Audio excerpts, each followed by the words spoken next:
ओम शांति। गीता का 6वां अध्याय कल से आगे। जितना चित्त शुद्ध होगा, भाव निर्मल होंगे, इंद्रियां निर्मल होंगी, शरीर का हर अंग अंग शुद्ध होगा, शरीर के सब अवगुण दूर कर, क्योंकि परमात्मा त्रिभुवन का सम्राट है। द्वेष भाव निकाल कर इस नर देह को साफ कर। जिसे परमात्मा की लगन हो जाती है, वह अपनी काया, मन और बुद्धि को साफ करने की लगन में लग जाता है। मन चंचल है, इसको सही दिशा में मोड़ देना ही दुष्कर कार्य है। मन चंचल है, यही परमात्मा से मिलने की हमारी लगन को तीव्र करेगा। इस प्रकार यदि युक्ति से मन को अनुकूल कर लिया तो वह कभी भी कहीं भी लग जाएगा।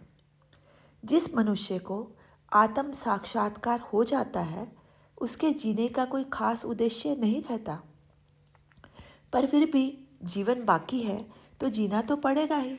ऐसा व्यक्ति अत्यंत आनंदमय जीवन जीता है।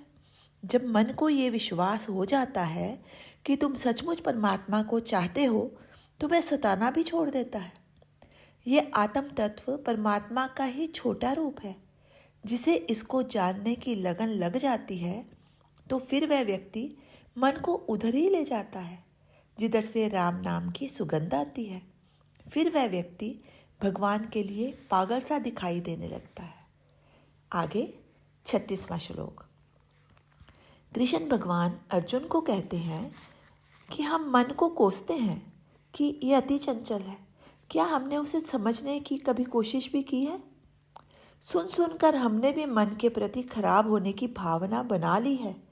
किंतु कृष्ण भगवान अर्जुन को कहते हैं कि ज़रूरी नहीं है जो खराब हो वो सदा के लिए खराब है।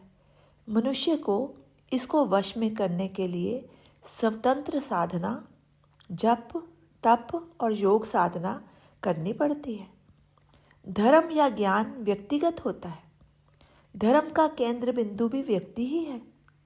सतयुग और कलयुग भी व्यक्ति बनाता है। यदि मैं कलयुग में सतयुग की साधना करूँगा तो कलयुग में भी मैं सतयुग में हो सकता हूँ। जिस प्रकार जन्म लेना, जीवन जीना, मरना, सुख दुख, इन सब का अनुभव व्यक्ति मात्र ही करता है, इसी प्रकार परमात्मा की प्राप्ति का आनंद भी व्यक्तिगत ही है। आत्म साक्षात्कार का आनंद भी उसे ही होगा जिसे आत्म साक्षात्कार हुआ हो। ईश्वर का अर्थ है अच्छाई। खराब से खराब चीज़ में भी जो अच्छा है वह ईश्वर है। परमात्मा का भगत इसलिए निंदा नहीं करता।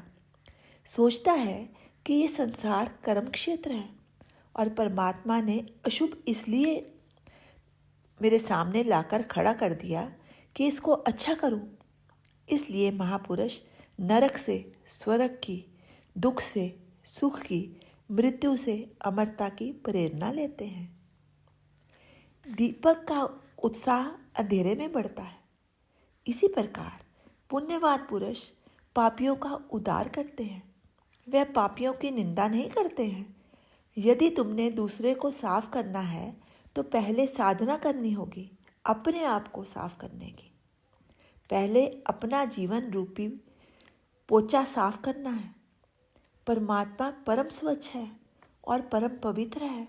स्वच्छता और साफ सुथरापन बाहर की चीज़ है। परमात्मा अंदर व बाहर से पवित्र है।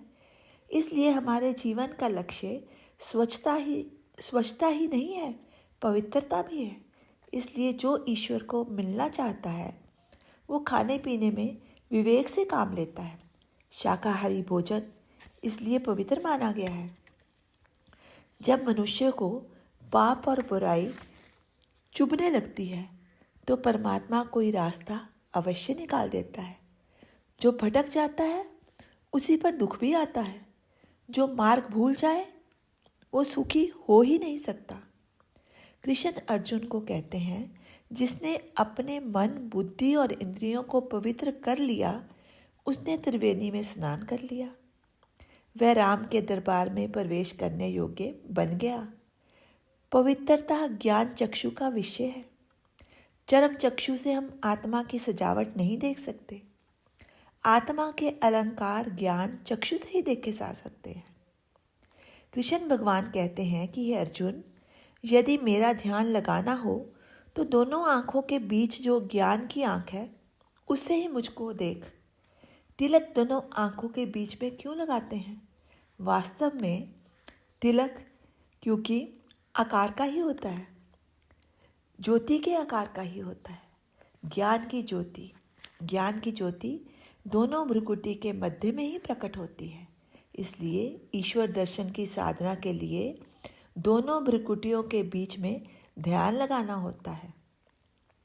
इस ज्ञान के स्थान पर यदि नज़र टिकानी होगी तो संसार से नज़र हटानी होगी। दिल में ये जो आत्मा रूपी दिया जल रहा है उसकी लौ मस्तिष्क भवों के बीच में से होकर आकाश में जाएगी। जितने जितने मन, वचन और कर्म से पवित्र हो जाओगे, ईश्वर को प्राप्त करने योग्य बन जाओगे। भव ना बनी तो फिर ना बनेगी, अब ना बनी तो फिर ना बनेगी, नर तन बार बार नहीं मिलता। ओम शांति। शेष कल।